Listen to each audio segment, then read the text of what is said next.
thank you so much for being here. I'm the director of the Catholic Charities, and it used to be Man to Man. We changed the name probably about 10 years ago, but we just, the community doesn't want to give it up. But our program is really officially called the Domestic Violence Program for Men. Okay. So, thank you again really for being here. I just really appreciate your interest in this subject material. I think it's a really important subject. What would help me a little bit is if we could just sort of go around the room pretty quickly and just say kind of where you're from, like what's your, are you a student here at the school, or, and what was maybe some of your interest? Let's start? Yeah, my name's Al Baxter. I'm a mentor at ECC. Great, okay, well, thanks for being here.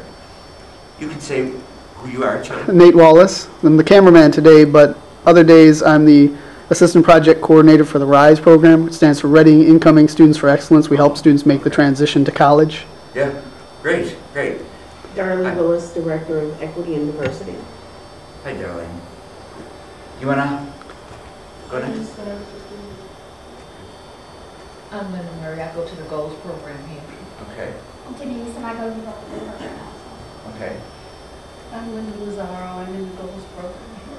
okay, great. I'm Faith Hoffman. I'm going to be presenting with Mr. White. And Faith and I have been colleagues for many, many years doing domestic violence work over the years. So I know her important information. So what I want to talk a little bit about this morning is really what is domestic violence.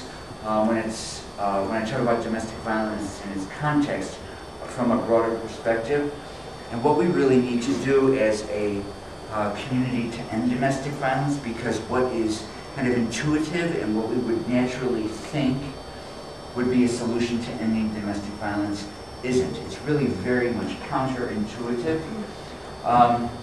Do men who batter change? We need to answer that question because it's always a question that gets raised. And a little bit about programs that deal with men who batter. So let's talk a little bit about what is domestic violence. And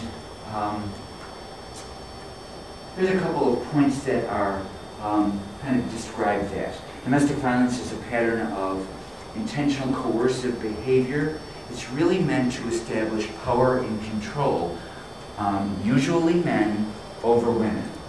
I know there are women who are abusive as well, but when I say batterer today, I'm most often talking about men because they are the highest percentage of the genders that batter. And when I say victims, I'm talking about women. So it's men abusing, when I'll often say men's violence against women. So men's violence against women is around that man establishing power and control over his intimate female partner. It could be against an ex-partner, it could be against another family member as well. Physical or sexual violence is often preceded by controlling behavior, oftentimes which are not criminal or always criminal in nature, but yet again at the same time they can be. Abuse tends to escalate over time. It's an important thing to remember.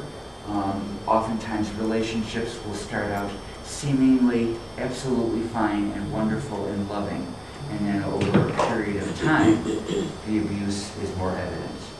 And we'll look at that kind of as we move through this. And abuser's coercive tactics are intentional and deliberate. It's not that they're doing it by mistake. They know exactly what they are doing, otherwise they wouldn't be able to do it. So the notion of men being out of control was often thought that that was the problem, that was the issue, that was the thing that needed to be addressed, especially in the early 70s when work was beginning around trying to find safety and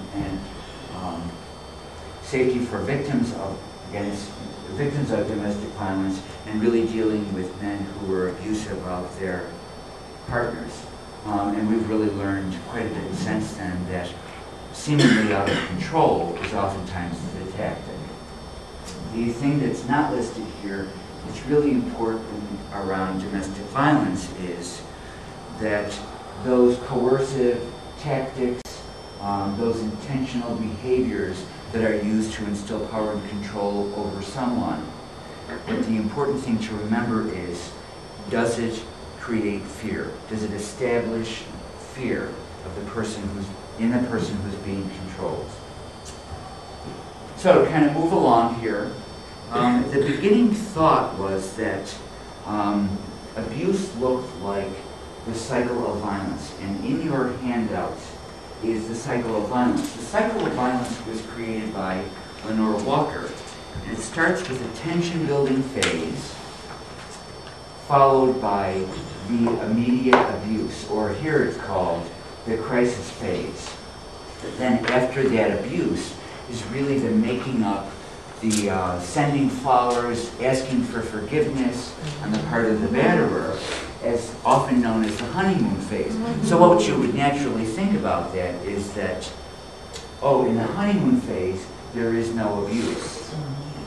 So this was used for many, many years, and then really, as we looked at this, is the honeymoon phase really a tactic? When in fact it is. The perpetrator's asking for forgiveness, the sending of the flowers, the giving of a card, is actually something the batterer does to be forgiven, that it's never going to happen again, and that is oftentimes the tactic. So, in fact, the honeymoon phase is abusive. So, the belief is really that the cycle of violence is a little bit outdated, and that this is a little bit more accurate. This was created by Carla DiGirolamo in the early 90s, and I think it much more accurately describes what's happening in an abusive relationship. The very beginning, in this end of the graph, where it says safety, hope, and trust, the very beginning, this moves from left to right. So that's where we talked just a couple of minutes ago, where a beginning relationship looks really fine, it's loving and caring, and then over time, the abuse occurs and it increases in intensity. So there are the peaks and the valleys, and the going up to the peak is the escalation, the acute incident, and then the de-escalation. But if you look at this over time, that the abuse continues to increase and never, ever truly ends. It never gets back down to the complete safety, hope, and trust. Is that clear? Yeah. Okay, good. So this, I think, is a little bit more accurate in terms of what victims describe in their experience with living with a batterer, much more so than the cycle of violence.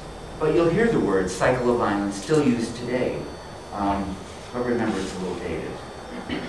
And then came along the work of Michael Paymar and Ellen Pence from the city of Duluth. And this power and control wheel, which maybe some of you have seen, it's in your handouts. It is really what they call their claim to fame, but it was really created by battered women, and really is used to really describe women's experience of living with a batterer. Some batterer programs use this. We believe it shouldn't be used in batterer programs. Batterers already know that they do this, or they wouldn't be doing it. This is really much more for victims to really understand what their experience is. Sometimes the visualness of it helps victims kind of realize that, oh my goodness, this is abusive. Wasn't sure that it was. And maybe Faith will be talking about it, so I don't want to get into her material.